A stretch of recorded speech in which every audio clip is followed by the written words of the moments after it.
Welcome, ladies and gentlemen, to another edition of the Motown's Wrestling Review. I am your host, Tony Motown Allen, the president of Motown's Wrestling Group on Facebook. If you're not part of the Motown's Wrestling Group, make sure you join.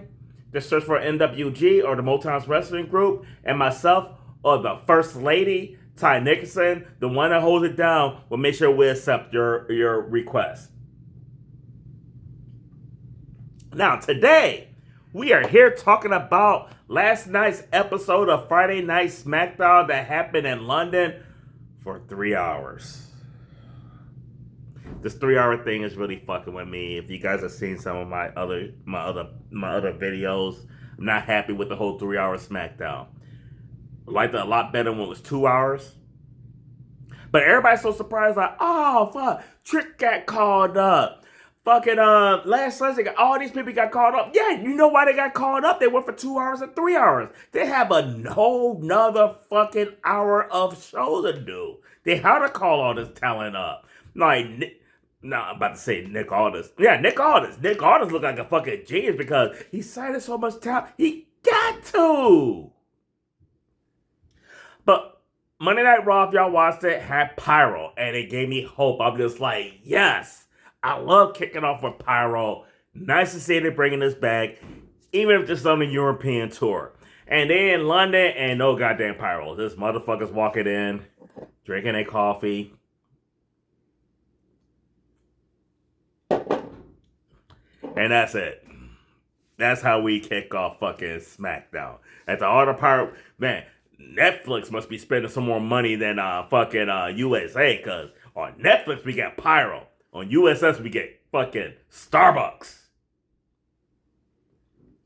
But Drew McIntyre kicked off Raw, and it was kind of cool because he came out and the crowd was behind him. He was eating it up and everything, and then the motherfucker turned on the crowd. And I don't blame him. It was like, don't jump on the bandwagon now. Y'all weren't with me doing the punk shit. Y'all weren't with me doing this shit. Y'all weren't with me doing this shit.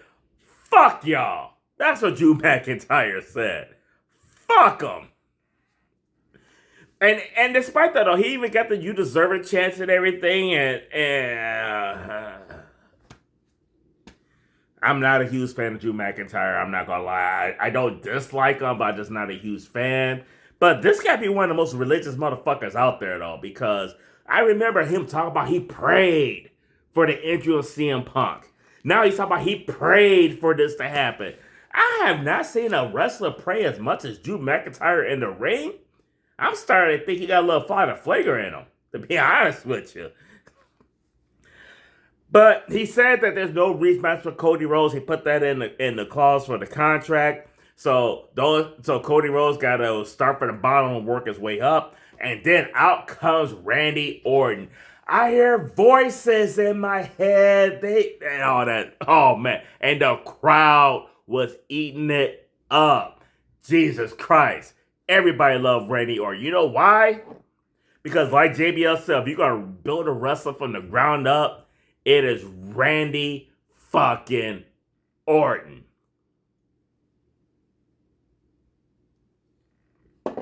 In my opinion, the best active wrestler in the world today. So, of course, he cut a promo on Drew McIntyre.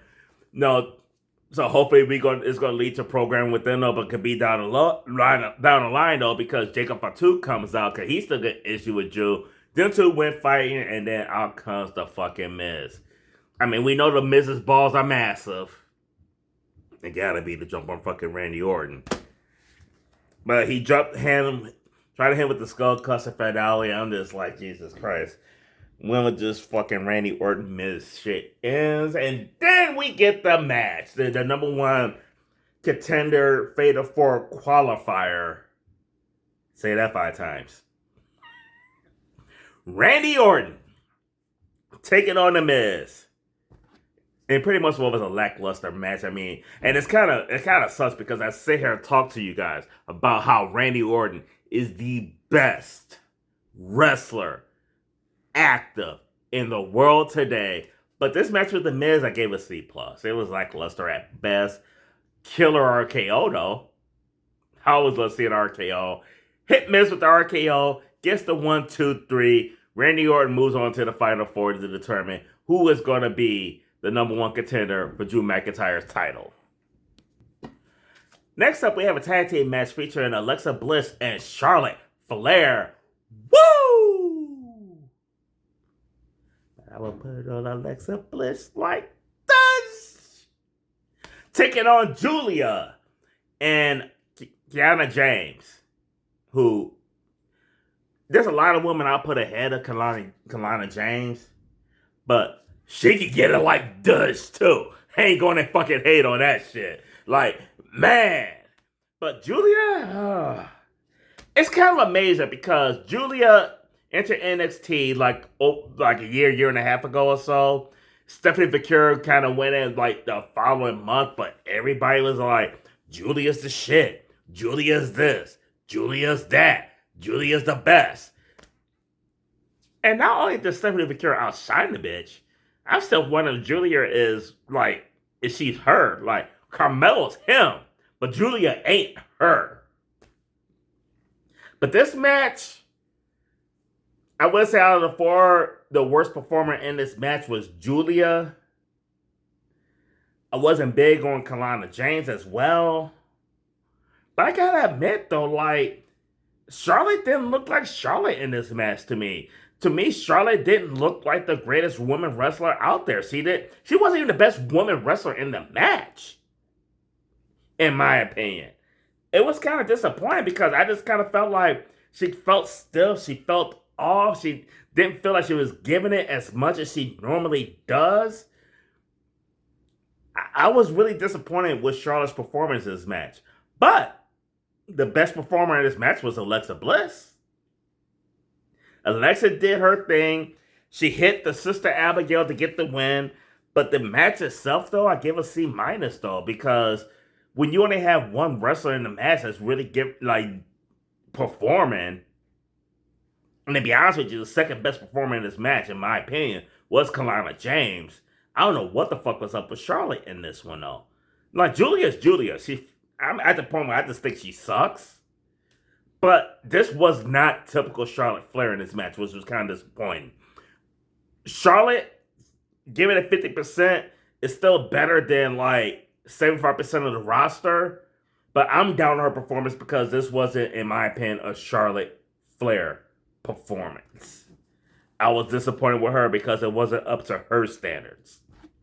Now, after the match, Cody Rhodes come out there. You know, Cody Rhodes, they already said he can't get a title match. So he basically called out Jacob Fatu. And then he also made himself the first entrant into the Royal Rumble. He said he'll earn his title match the old-fashioned way.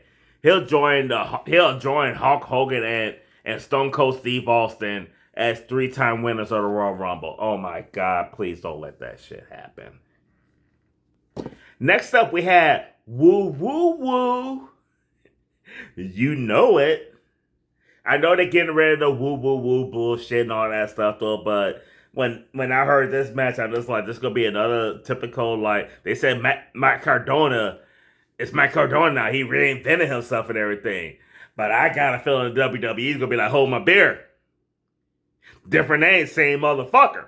That's what I think it's gonna be. But Matt Cardona is taking on Whoop That Trick. Whoop That Trick. Whoop that trick. Tricky 2 times.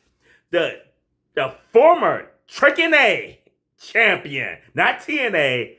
Trick NA champion. Really, really good match though. I gave the match a B-. I did enjoy the match. I thought Matt Cardona looked really good though. But at the end though, is what I thought it was going to be. He hit him with the trick shot. He gets the 1, 2, 3. Whether he's woo, woo, woo, or he's not, he's still stirring up at the lights. He's still doing the job. Pin me, pay me. Zack Ryder. Matt Cardona. And if anybody want to say like, oh no, it's not like that, Tony, you're tripping, you over-exaggerate, he looked, then they had fucking gay-ass little, I'm sorry for the fucking LW or LBG, whatever, the identify, they had Kit fucking Williams gay fucking ass come out there and whoop Cardona's ass after that. If that wasn't a fucking slap in the face, woo woo woo, you know it. Really? Matt Cardona is about the equivalent of Ron Killers in the WWE. You can call him what you want. Just like Ron Killings ain't Ron Killings, he's R-Truth. Matt Cardona is not Mark Cardona. He's still fucking Zack Ryder. You know it. Now, before I get to the next match, I'm gonna and just real quick, Jacob Fatu came out there, called out Cody Rhodes. Cody Rhodes came out there. They get into a fight. That's how that shit went. But the next match, Solo Sikoa taking on Damian Priest to get into that fatal 4-way for the number one contender and everything. And Solo, I like what they're doing with the fucking My Family Tree. Him with taking the Wyatt's lantern and everything. Fucking good fucking work. Good storytelling.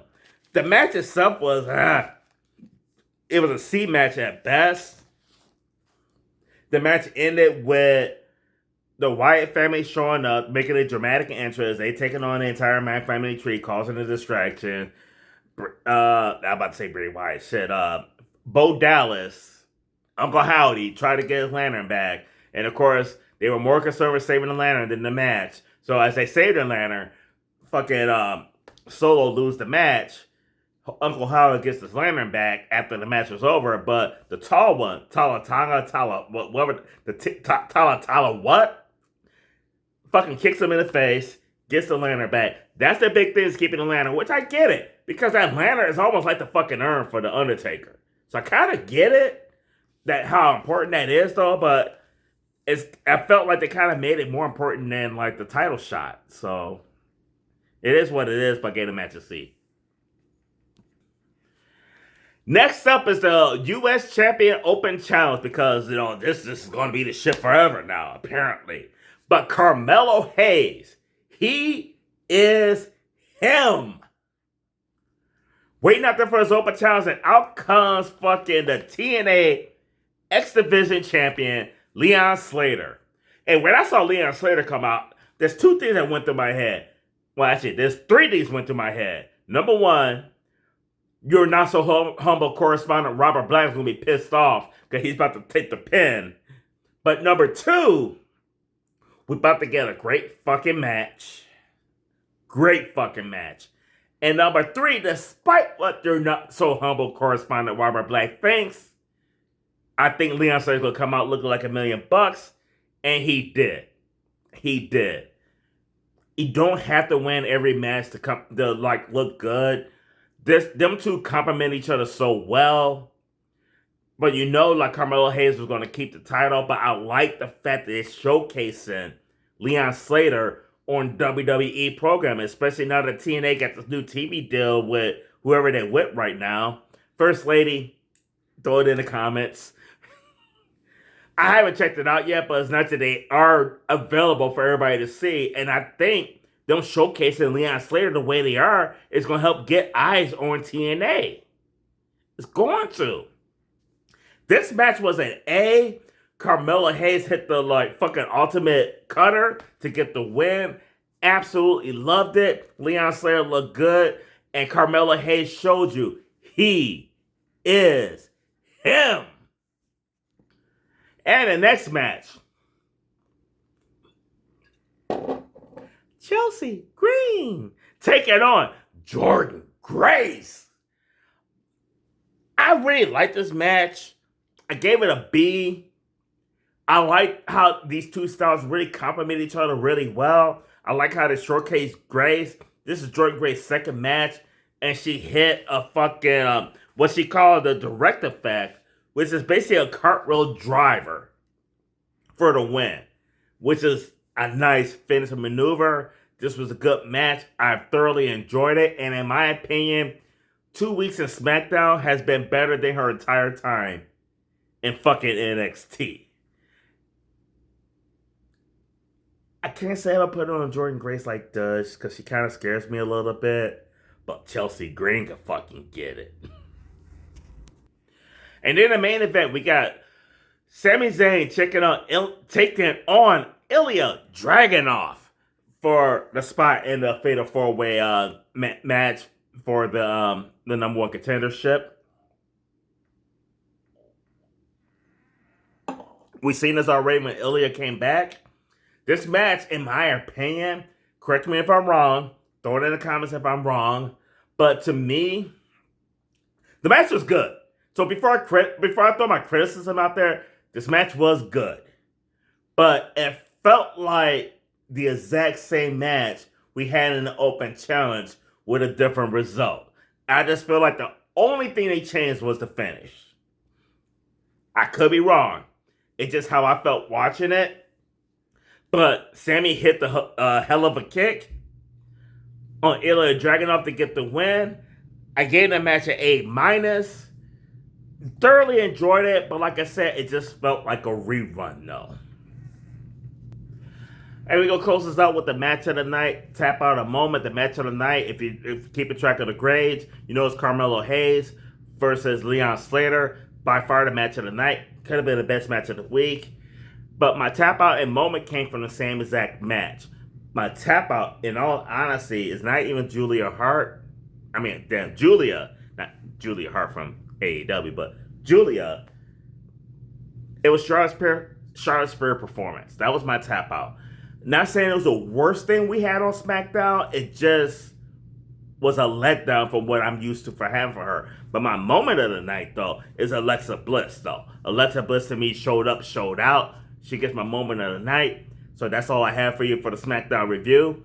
Tune in tomorrow to see the Bears move on to the conference championship at home. Because I have the San Francisco 49ers going into fucking Seattle and beating Sam Darnold. Because Sam Darnold is who we think he is. And the Bears will host the conference championship next week. And they will beat the 49ers this time. And they will go on to the fucking Super Bowl. And win. You heard it here. The Bears. My Bears are back. It would be the greatest day in Chicago history. This will be better than the 6 Bulls championships. This will be better than us putting the fucking Pope in the White House. The Pope in the Vatican. A black man in the White House. And that was huge. But this will be bigger. This will be bigger than the Blackhawks winning 3 Stanley Cups since the last time the Bears won the Super Bowl. This will be bigger. Well, shit, everything I named was bigger than what I'm about to say. But this will be bigger than the White Sox winning the Little League World Series back in 2000 whatever. This will be bigger than the greatest baseball game ever played when the fucking Cubs won the World Series at Game 7. Bigger than all that shit. Calling it. The Bears win tomorrow. The 49ers win today. The Bears beat the 49ers. The Bears go into the Super Bowl and beat the fucking victims of whoever the fucking come out the AFC. And any fucking Ben Johnson haters, fuck y'all. Matt LaFleur, you motherfuckers.